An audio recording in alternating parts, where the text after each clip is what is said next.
श्री शिवाय नमस्तुभ्यम।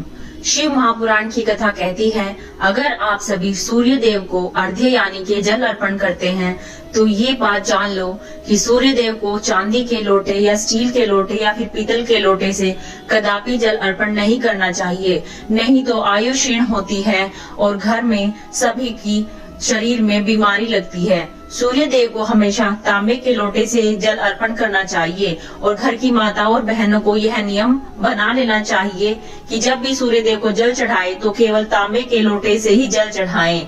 और घर में परिवार में सभी सदस्यों को, चाहे कोई बच्चा है, बड़ा है या बूढ़ा है, सभी को यह नियम बनाना चाहिए कि वो सुबह उठकर प्रातः काल स्नान करके सबसे पहले सूर्य भगवान को जल अर्पण करें।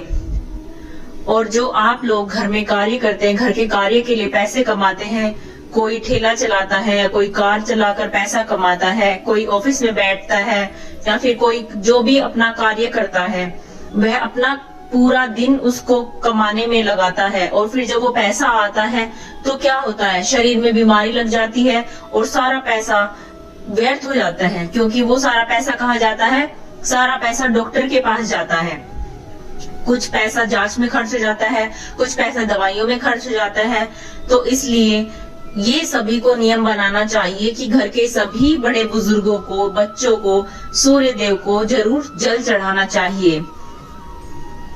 घर में कोई व्यक्ति बीमार ना पड़े और जो पैसा कमाया है वो भी घर में ही रहे, तो इसके लिए सभी को सूर्य नारायण भगवान को अर्घ्य जरूर देना चाहिए। और अर्घ्य देने के लिए सुबह उठकर स्नान आदि से निवृत्त होकर तांबे का एक लोटा लेकर सूर्य भगवान के सामने अपने मस्तिष्क से 8 इंच ऊपर से उत्तर की दिशा में मुंह करके सूर्य भगवान को अर्घ्य दें।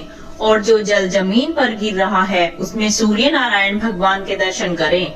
वो पानी जब हमारे शरीर के हृदय के रेखा के सम्मुख, कपाल की रेखा के सम्मुख आता है तो उस पानी की धार से जब सूर्य की किरण हमारे शरीर पर पड़ती है तो हमारे शरीर में कोई बीमारी नहीं लगती, ना ही शुगर बढ़ता है, बीपी, लीवर, किडनी, अटैक वटैक ऐसी कोई बीमारी नहीं लगती। इतना होता है कि मौत के आने तक भी शरीर में कोई बीमारी नहीं लग सकती अगर पूरे नियम से सूर्य नारायण भगवान को अर्घ्य दिया जाता है। ये श्रीमद् शिव महापुराण की कथा कहती है, ज्योतिष शास्त्र में भी इन बातों का वर्णन है।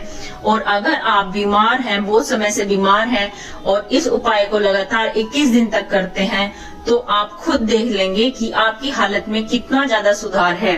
सूर्य नारायण भगवान को अर्घ्य देते समय इस मंत्र का जाप करें। और सूर्य नारायण भगवान के 12 मंत्र हैं जो कि इस प्रकार हैं।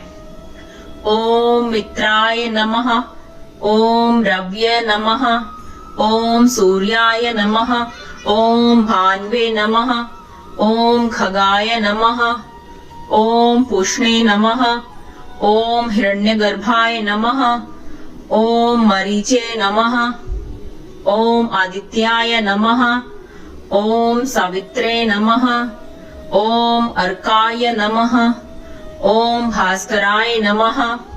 और अगर आप सभी से ये मंत्र नहीं याद हो रहे हैं तब तक केवल ओम सूर्याय नमः मंत्र का जप करते हुए ही सूर्य भगवान को अर्घ्य दें। या फिर आप सूर्य भगवान की स्तुति इस मंत्र से भी कर सकते हैं।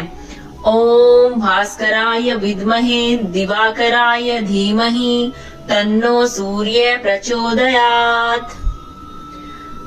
तो दोस्तों, आप सभी को ये नियम याद हो जाने चाहिए, नहीं तो जो भी आप लोग इतनी मेहनत करके पैसा कमा रहे हैं उसका कोई फायदा नहीं है। घर की लक्ष्मी घर में नहीं टिकती है, सारा पैसा व्यर्थ हो जाता है और शरीर में रोग लगने के बाद व्यक्ति किसी भी काम में रुचि नहीं रख सकता।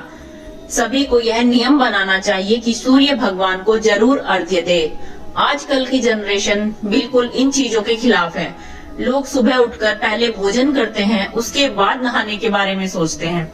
मेरी आप सभी से हाथ जोड़कर ये प्रार्थना है कि सबसे पहले उठें और सोच आदि से, स्नान आदि से निवृत्त होकर सूर्य नारायण भगवान को अर्घ्य दें। उसके बाद अपने घर के नियमित कार्य करें।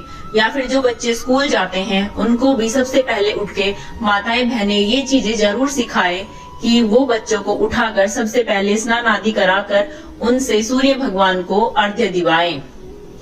श्री शिवाय नमस्तुभ्यम।